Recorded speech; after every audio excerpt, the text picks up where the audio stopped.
గారు బాలరాజు గారు మీరు వింటూ ఉన్నారు. వాస్తవంగా కూడా రేవంత్ రెడ్డి గారు జెడ్పీటీసీ నుంచి ఆయన పొలిటికల్ కెరీర్ స్టార్ట్ అయింది కాబట్టి సరే జెడ్పీటీసీ అంటే కనీసం జిల్లాలో కాస్త గుర్తింపు అదొక స్టెప్పింగ్ స్టోన్ అనుకోవచ్చు రేపు పొద్దున భవిష్యత్తులో రేవంత్ రెడ్డి గారు లాగే.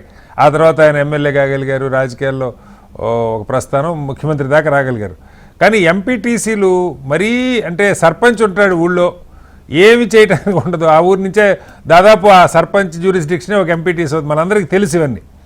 సరే రెహమాన్ గారు దీనికి నాకు తెలిసి రాజ్యాంగ సవరణ అంటున్నారు, కానీ ఎన్నికల విధానం మీద పెద్ద ఎన్నికలు జరపాలన్న నిబంధన ఉన్నది ఖచ్చితంగా టైమ్లీ.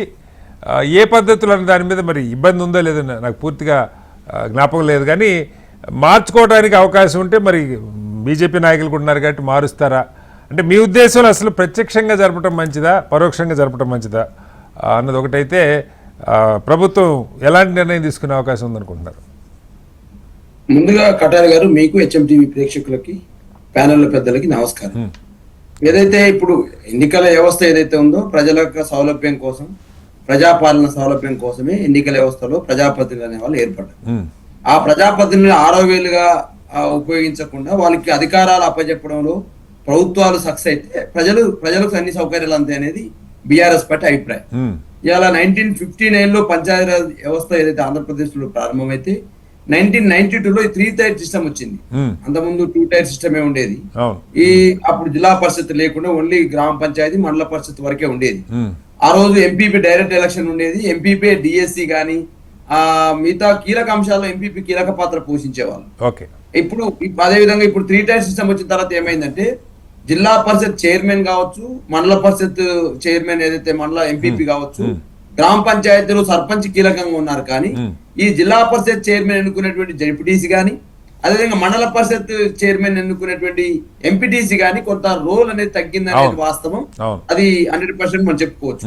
గతంలో ఎంపీపీలు అంటే మేము రాజకీయాల్లో ఒక 25 ఏళ్ళు చూస్తున్నాం కాబట్టి గతంలో ఎంపీపీ ఉన్న వాళ్ళు డైరెక్ట్ ఎలక్షన్ అయ్యేవాళ్ళు. డైరెక్ట్ ఎలక్షన్ డిఎస్సి నియామకాలని వాళ్ళతో అయ్యేయండి.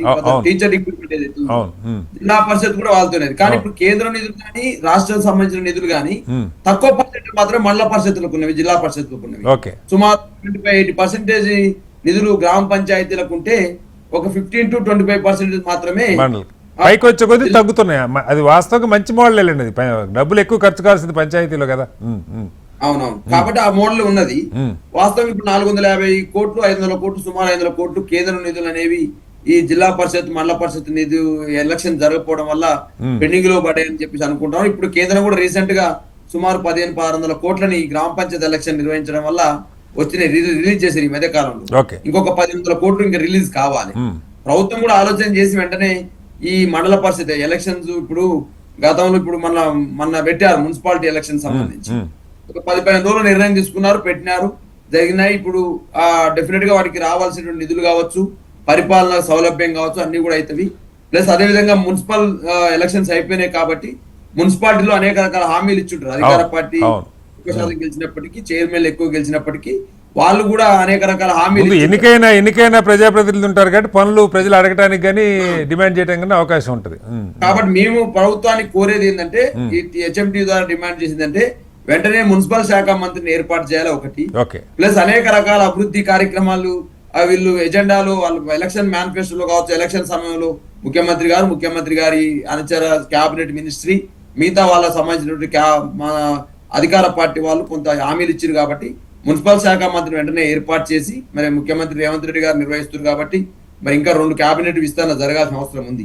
ఇంకా 26 నెలలు అయితే ఉంది, క్యాబినెట్ విస్తరణ ఇంకా పూర్తి కాలేదు. అదే విధంగా మున్సిపల్ శాఖ మంత్రి లేడు కాబట్టి అక్కడ పరిపాలన సాగాలి. అదే గ్రామ పంచాయతీ సంబంధించి గతంలో పల్లె ప్రగతి ప్రోగ్రాము కేసీఆర్ గారి నాయకత్వంలో ఆ రోజు ఉండేది. ఆ పల్లె ప్రగతి ప్రోగ్రామ్ కూడా డెవలప్ చేసేసి ఆ పల్లెల్లో ఏదైతే సార్ ఇవాళ అన్ని రకాల అంశాల్లో ఇవాళ ముడిపడి ఉన్నది. ఎందుకంటే గతంలో కేసీఆర్ గారి నర్సరీలు కావచ్చు, అదే కేంద్ర ప్రభుత్వ నిధులు ప్లస్ ఆ పల్లె ప్రగతి ద్వారా కొన్ని స్టేట్ గవర్నమెంట్ నిధులతోటి కొంత నర్సరీలు, అదేవిధంగా వైకుంఠ ధామాలు కావచ్చు, అదేవిధంగా మిగతా కార్యక్రమాలన్నీ కూడా నిర్వహించిన అవన్నీ కూడా ఇవాళ పెండింగ్ ఉన్నాయి. ఇవాళ ఇంకో మాట కూడా నేను ఇలా చెప్తాను సార్, జిహెచ్ఎంసీ ఎలక్షన్స్ కూడా నిర్వహించాల్సిన అవసరం ఉంది. ఎందుకంటే ఇవాళ దోమ తెరలు లేకుండా సార్ ఇవాళ ఒక కాన్ఫరెన్స్ లో ఒక వినూత్న నిరసన చేశారు. ఆ దోమలు బాగా గుర్తని చెప్పి దోమ తెరలు కప్పుకొని నిరసన తెలియజేసినారు. మేము ఉదయం వాకింగ్ వెళ్తే కూడా సార్ మా ఎల్బీ నగర్ లో చాణక్యపురి పార్క్ లో వెళ్తాము. కొంత దోమలు ఫాగింగ్ కూడా జరగట్లేదు సార్. జిహెచ్ఎంసీ సంబంధించి ఇప్పుడు మేయర్ సంబంధించి పదవి కాలం అయిపోయినట్టుగా రైట్ సార్. ఉన్నది కాబట్టి ఆ అధికారులు ఎవరు కూడా ఈ దోమల సంబంధించిన ఫాగింగ్ కూడా జరగట్లేదు. ఓకే. ఇవాళ మేము ఆడుతున్నామంటే వెంటనే జిల్లా పరిషత్ మండల పరిషత్ ఎలక్షన్స్ నిర్వహించే ఓకే, విధంగా ఓకే, ఓకే. చేసుకోవాలి. మున్సిపల్ శాఖ మంత్రిని ఏర్పాటు చేయాలి. రైట్ అండి. మున్సిపల్ లో కాంగ్రెస్ పార్టీ ఇచ్చిన అభివృద్ధి ఏదైతే నిధులు ఎజెండా ఉందో దాన్ని అమలు చేసే విధంగా ప్రయత్నం చేయాలి. Right sir. అదేవిధంగా గ్రామ పంచాయతీలకు సంబంధించిన పరిపాలన ముందుకు కొనసాగించాలని మేము డిమాండ్ చేస్తూ ఓకే. ఇలా రాష్ట్ర వ్యాప్తంగా సంచలనం సృష్టించినటువంటి ఏదైతే కొమ్మెర మల్లన్న మళ్ళీ జాతర